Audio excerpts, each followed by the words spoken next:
Fala, massa atleticana, eu estou aqui com o Rodrigo em mais um Papo de Vestiário. A gente vai trazer o pré-jogo de Galo e Cuiabá. O Galo enfrenta o Cuiabá às 8 horas na Arena Pantanal. A gente vai debater aqui rapidinho, tentar fazer uma projeção dessa partida. O Galo vem de um resultado negativo, perdeu para o Botafogo no Rio de Janeiro por 2-0. E o Cuiabá vem de vitória, venceu o América na Arena Independência de virada por 2-1. Fala, Rodrigo. Fala, Vitor. Fala, massa atleticana. Mais um jogo decisivo para o Galo, né? Para saber o que a gente vai buscar nesse campeonato. Querendo ou não, a vitória é importantíssima nesse jogo, porque o Atlético vem de derrota, apesar do Botafogo ser líder do campeonato. Eu acho que o Galo tem tudo para ganhar esse jogo aí, porque é um time muito mais qualificado que o Cuiabá, né, Vitor? Exato, é a chance de dar uma resposta. Estava conversando com o Rodrigo, né, antes desse programa, e a gente falava, né, o Galo ele vinha de uma sequência onde o time começava a dar uma resposta no desempenho coletivo.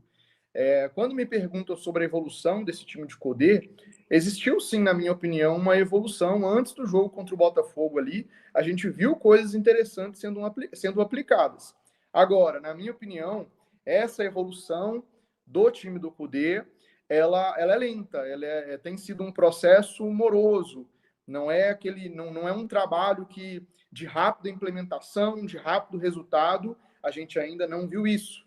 Então, a gente viu diante do Atlético do Paraná, a gente viu diante do Santos, na Vila Belmiro, aqui no Independência contra o Atlético Paranaense e diante do próprio Alianza Lima pela Libertadores. Um Galo que controlou a partida, um Atlético que tomou as ações do jogo, que criou muitas chances claras, alavancando seus números e se colocando entre os times que mais criam oportunidades claras do mundo. Foram jogos onde a intensidade do time já não oscilou tanto como vinha oscilando em outras partidas, e aí não sofreu muito pouco ali, o Everson sofreu muito pouco, o Galo teve o controle da maior parte dessas partidas. Já contra o Botafogo, parece que o Galo joga um balde de água fria na massa atleticana, parece que o time joga para o alto tudo aquilo que vinha construindo de bom. E coletivamente vai muito mal. O Botafogo consegue vencer em um jogo de muita imposição física. O Botafogo consegue inicialmente fazer um jogo de transição. Depois, quando tem a bola, o Botafogo consegue ser mais efetivo do que o Galo. E agora o Galo está aí. Vinha de uma sequência, no mínimo, talvez ali, que dava expectativa para a gente de que esse time ia embalar. Né? A gente tinha essa expectativa. E aí, no meio desse caminho, tem uma pedra chamada Botafogo. O Galo perdeu a partida. E aí, esse jogo contra o Cuiabá é uma grande interrogação, porque a gente vai ver se o Galo continua, se o Galo vai continuar propondo o jogo, criando chances claras e melhorando no aspecto ofensivo, convertendo essas chances claras e fazendo os gols que vem perdendo, ou se o Atlético vai fazer mais uma partida apagada, oscilando a intensidade, com pouca efetividade, como foi diante do Botafogo. Será que a gente vai ver o Galo que jogou contra o Alianza Lima? Ou será que a gente vai ver o Galo que jogou contra o Botafogo? Vitor, e intensidade é uma coisa que está tendo muito nesse elenco desse ano. Isso a gente não pode falar, né? Tem muitas partidas que o Galo teve a intensidade muito maior que o adversário e não saiu com resultado positivo, que é o caso contra o Santos, contra o Vasco, o próprio Alianza. Então a gente não sabe, a gente fica meio na dúvida se o Botafogo foi diferente. Se foi diferente, foi porque foi um tropeço realmente, é porque o time, quando pega uma equipe superior, sente a partida e não consegue ter essa imposição na partida, né? Então a gente fica assim receoso com a partida. É claro que é um jogo difícil, fora de casa, mas o Atlético tem que buscar esses 3 pontos, porque já está bem distante da parte de cima da tabela, está próximo do Z4, né? É perigoso. Apesar de ser um começo de campeonato, eu sempre falo para todo atleticano, o começo de campeonato é um divisor de águas também, porque lá na frente, né? A gente fala, poxa vida, a gente perdeu contra esse time e não fomos campeões por 3 pontos. Já aconteceu isso, né, em 2020. Sim. Então, são partidas que o Atlético tem que vencer, independente de ser fora de casa ou não. Todo respeito ao time do Cuiabá, né, que vem de uma virada contra o América, mas o Atlético tem mais time para sair com a vitória. E o torcedor sempre vem confiante, né? Apesar dessa fase aí do time ter divergências, né? Na própria coletiva do Hulk, ele deixou bem claro que o elenco está abraçado com o Kudê. Então, que mostrem isso, né, dentro de campo e que possa fazer uma ótima partida, né? Sim, sim. O Atlético, ele teve a chance no jogo contra o Alianza Lima, e aí o torcedor que fica na bronca, eu entendo vocês, até porque quando vocês dizem que o Galo de Kudê ainda não fez um grande jogo de encher os olhos, eu concordo com você. O Atlético de Eduardo Cudê ainda não fez uma grande partida diante de um grande adversário, uma partida de encher os olhos, ainda não fez. Mostrou alguns mecanismos que vai melhorando. Ali antes do Botafogo, então, a gente conseguia destacar que o time tinha um padrão de jogo, mesmo quando ele alternava as peças, mas diante do Alianza Lima, criou muitas oportunidades, e ali era jogo para poder fazer 4, 5, 6-0 e sair do jogo com um grau de confiança elevado para ter uma sequência positiva na temporada. E aí é como o Rodrigo falou, está no início do Brasileirão, ainda tem muita água para passar debaixo da ponte, tem muito time que está lá em cima que vai descer, tem time que está embaixo que vai subir. É normal até encontrar o time, todo início de Brasileirão é assim, mas o Palmeiras está somando pontos.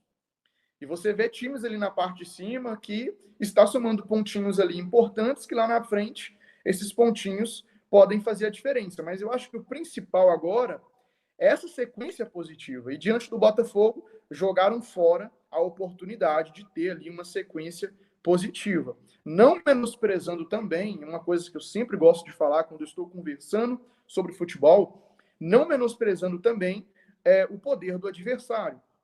Né? A gente viu muita coisa saindo na imprensa, na mídia, nessa semana, muitas pessoas demonstrando, né, uma falta de conhecimento a respeito do time do Botafogo, que não é um time bobo. A gente tinha destacado aqui no canal, Fred Augusto, no pré-jogo, os pontos positivos desse time do Botafogo, que é um time que já trabalha com o Luiz Castro, um trabalho de continuidade a longo prazo. Então, por mais que o Botafogo mude suas peças e tenha desfalques, é um time que briga muito com a bola e sem a bola, que vence suas disputas, que tem intensidade e bastante organização. E quando não tem seus principais jogadores, o treinador Luiz Castro sabia muito bem quais jogadores usar.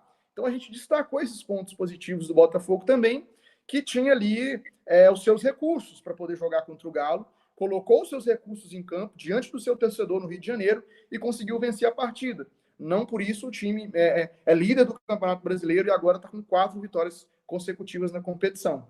E aí, para a gente comentar também, Rodrigo, eu quero passar aqui rapidamente para o torcedor as últimas 5 partidas que o Cuiabá fez. Na verdade, as últimas 4 partidas, né? As 4 rodadas que o Cuiabá disputou no Brasileirão.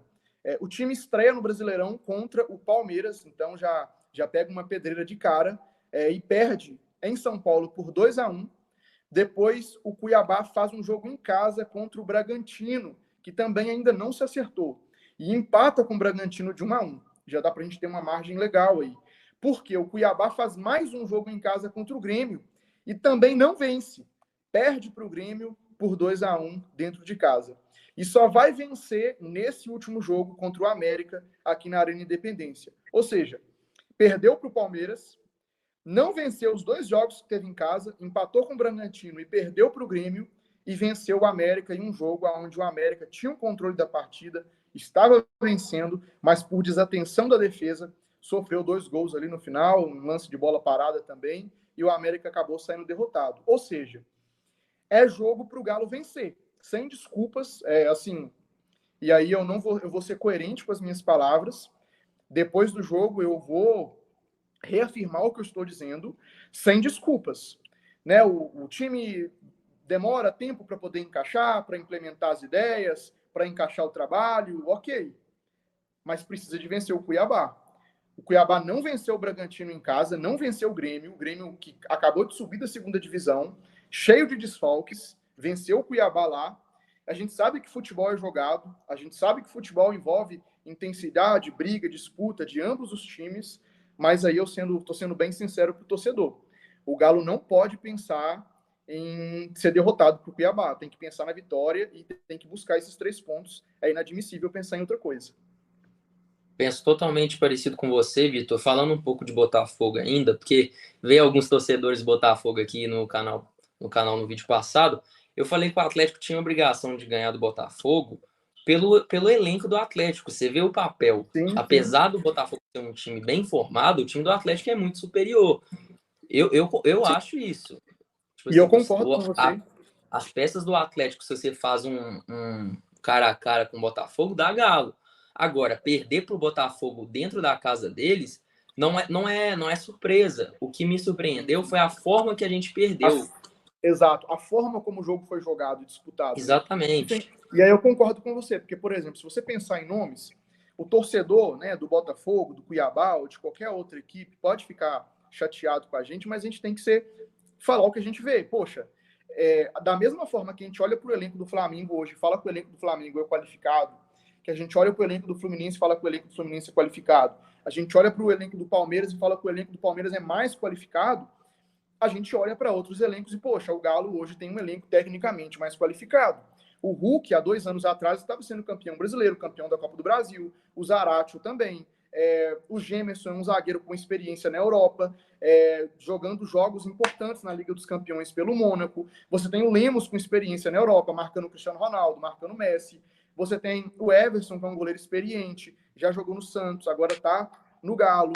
Você tem o Saravia, com experiência em outros clubes. Você tem o Edenilson, que foi campeão no Corinthians, jogador de destaque no Internacional. Ou seja, você olha para o time do Galo e tem um corpo técnico assim acima da média. A gente não, tanto que a qualidade técnica do elenco do Galo faz com que a expectativa seja muito alta. Então, assim, quando você fala essa relação aí com os torcedores do Botafogo, eu concordo com você. É algo que a gente olha para o papel e não dá para mentir. Dentro do campo é outra coisa, mas no papel é claro que o Galo tem sim a responsabilidade. Com uma folha alta desse jeito, o Galo tem que competir e brigar pela vitória contra qualquer time do Campeonato Brasileiro. Então, falando dessa do Botafogo, eu falo a mesma coisa contra o Cuiabá. O Atlético tem que ganhar do Cuiabá, porque é um time bem mais fraco que o do Botafogo, com todo respeito. O Atlético Sim, tem a obrigação de ganhar, até porque está devendo para o torcedor e está chegando aí competições importantes. Apesar da gente pegar o Inter no sábado, né? Quarta-feira que vem vai ser contra o Corinthians. E aí? Aí já tem que mostrar dentro de casa, já tem que buscar um resultado. Então o Atlético tem que criar essa confiança no elenco, porque o elenco não está confiante. A gente vê muitos, a gente já comentou que os jogadores que estão inseguros não estão conseguindo jogar, eles estão tocando a bola. Então tem esse efeito mental no time também. Então uma vitória fora de casa pode trazer sim uma volta de ânimo, né, pro time e pro torcedor também falar assim, poxa, dá sim pra gente competir pelas competições, porque vendo o jogo passado, eu concordo com um torcedor que desanimou, falando assim, desse jeito não vai dar, porque eu bato na tecla, a gente tá desde dezembro, não é um time que se apresentou em janeiro, fevereiro, se apresentou em dezembro, então esse papo de falar assim, a tática ainda não tá 100%. Eu discordo. Eu acho que os jogadores já sabem o que fazer. Falta fazer dentro de campo. A ideia eu acho que já está implementada. Na própria sim. coletiva do Hulk já mostrou que os jogadores estão bem centrados no que vão fazer. Então é isso. Eu acho que agora falta fazer dentro de campo, né? Fazer a tática entrar dentro do jogo. E eu vejo isso que falta em muitos jogos do Atlético. Tá faltando, além de efetividade, trazer o plano de jogo que o treinador tá passando para dentro de campo, porque contra o Botafogo não existiu. Para mim não existiu. O time simplesmente sentiu a partida e ficou por isso mesmo, não teve um poder reativo.